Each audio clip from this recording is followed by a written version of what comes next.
So yan, bali paganahin natin yung kanyang oil level regulator. Punuhin natin, titingnan natin doon kung gagana siya. So yan, nabawas na po yung oil level regulator niya.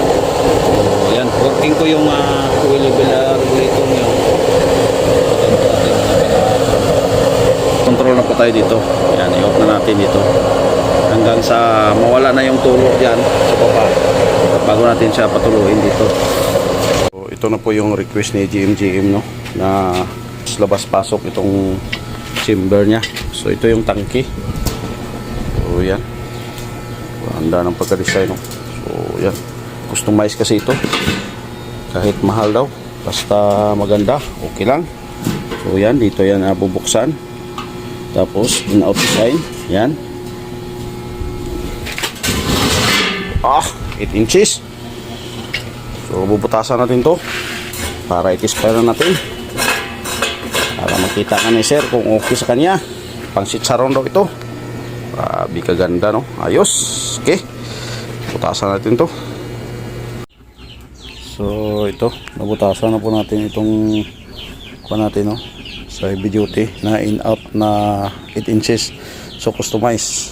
So inibali natin yung butas nya para po medyo blue flame po ito. Yan. So ito yung sa double burner, ito yung sa single burner. Yan, ang iti-spare natin itong heavy duty muna na labas pasok. Okay, magandang gabi po.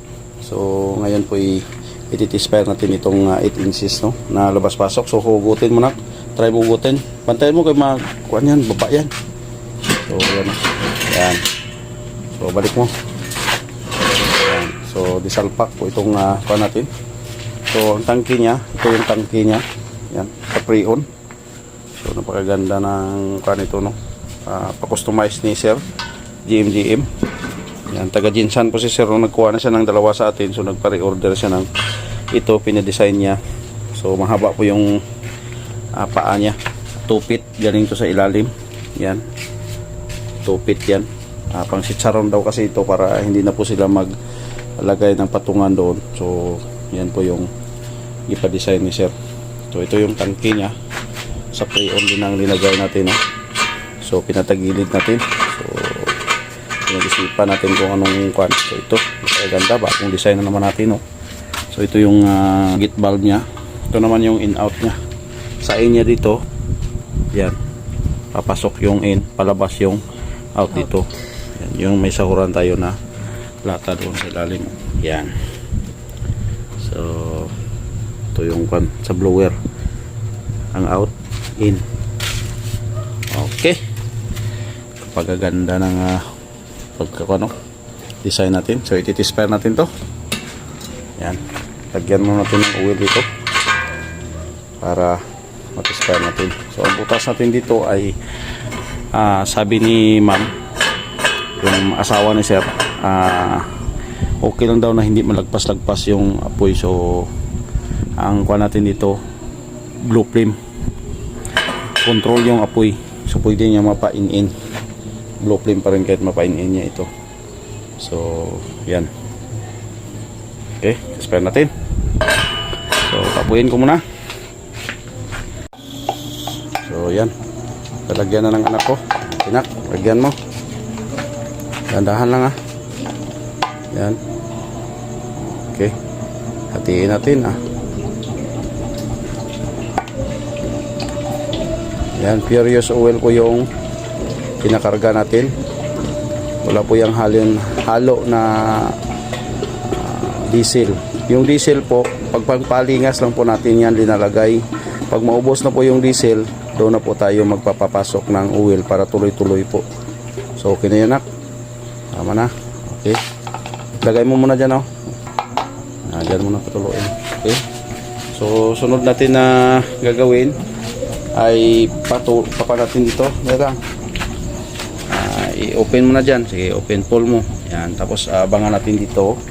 Pag lumabas na po yan dito, so i-off na po natin para papuyin muna natin. So ang gagawin natin, para pangkuan lang po, may pundo po siya para nakaabang na po yung oil.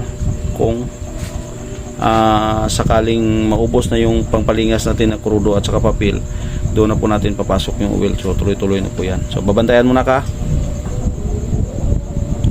Okay, yan. So sobraan, no, pero okay lang yan. So sunod, lagyan mo siya ng papel. Okay, yan yung mga papel ilalagay natin. So yung anak ko yung tumitira dyan, no? Kahit yung bata lang kayang-kaya niya. Dagdagan mo pa. Sige, dagdagan mo pa. Damihan mo ng papel. Yan. Sige, wag mo na. Ganyan na.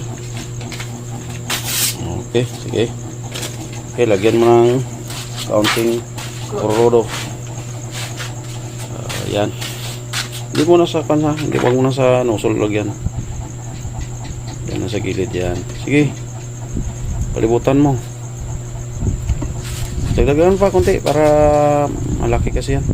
Okay, yan. Sige, sindihan mo na. Okay, sindihan na ng anak ko. Turuan natin yung anak natin paano magdiskarte para kung matanda na tayo, marunong na sila. Okay, sindihan mo na.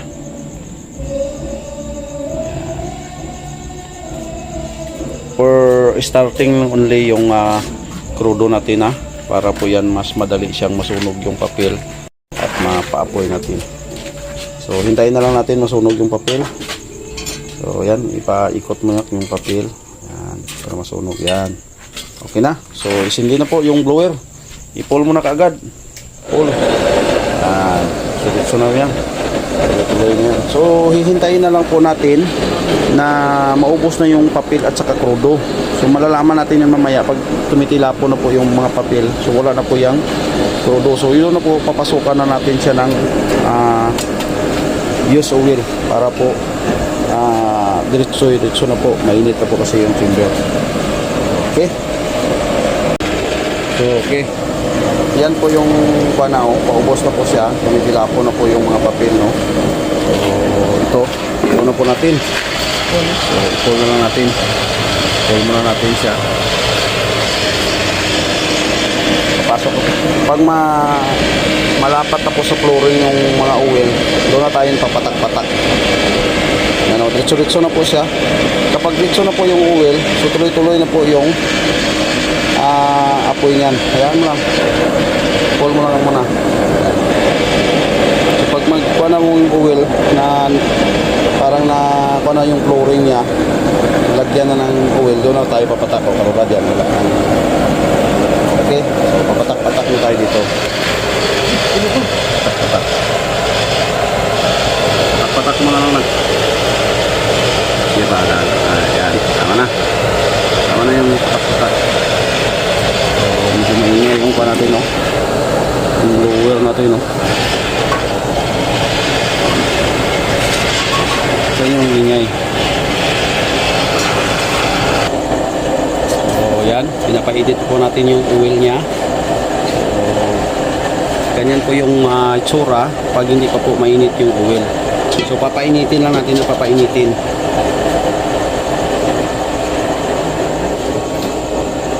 Mainit na po. Yan, mainit na po. Huwag na tayo na ating. So ayan. So mainit na po yung oil natin, no? Ganyan yung itsura niya. Dango pa yun sa ilalim. So pwede na po natin siya patungan. Papatungan na po natin siya ng patungan na. Lagyan ng tubig. Tandaan lang sa mga.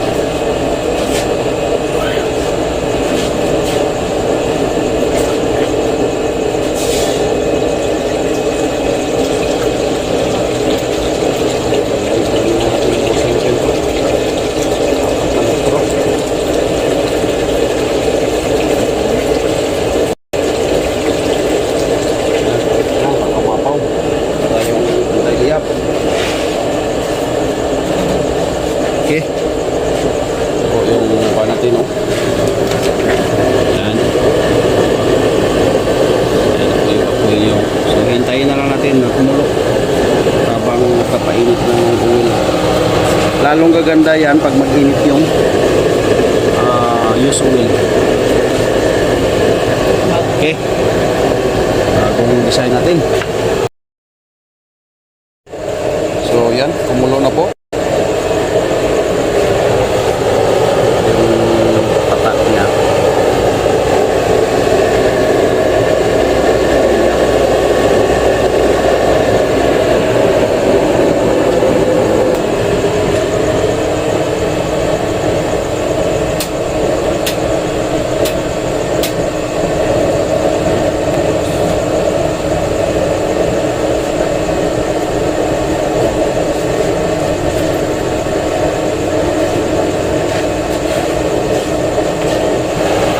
Yan, bali paganahin natin yung kanyang oil level regulator.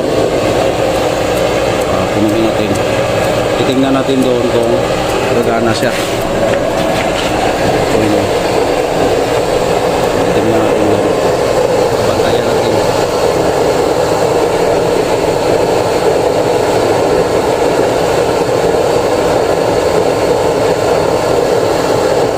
May sahod na tayo.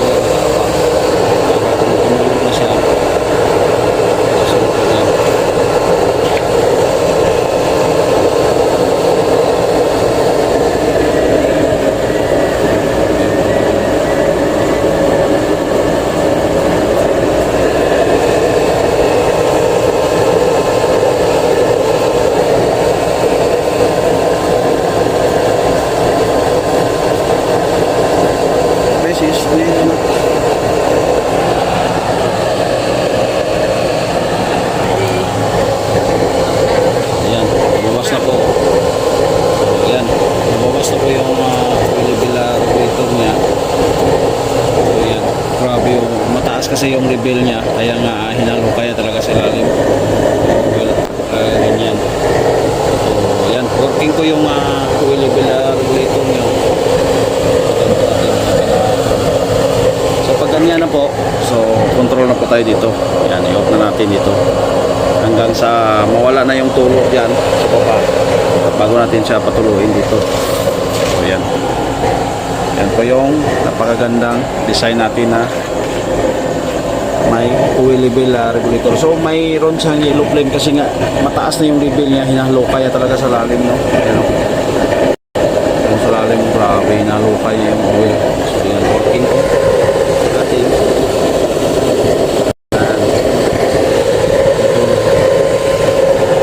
Yan po yung kagandahan ng ating gawa kasi nga mayroon tayong oil level regulator. So napakaganda ng apoy, sir. Working po yung ating oil level regulator. So maganda na po siya. Nagagamit tayo ng karayban kasi grabe kainit. Ito pala filter, kainit, no? Basta i-binte yung iti-expire natin, grabe kainit. So isa na po yung natin. So yan, yung iba, bukas na lang po yung iba natin i-expire. Nabutasan na po natin yung mga nozzle niya. Okay. So ayan. So sir, maraming salamat sa pag-order mo na ating gawa. Re-order na po ito ni Sir JMJM. Dalawa po nakuha niya na heavy duty pang mushroom. So ito, pinadesign niya na pa-customize niya para po sa kanyang chicharon. Yan sir, magandang gabi po. Sa bago pa dito sa ating channel, please subscribe, like, and share. Thank you. Magandang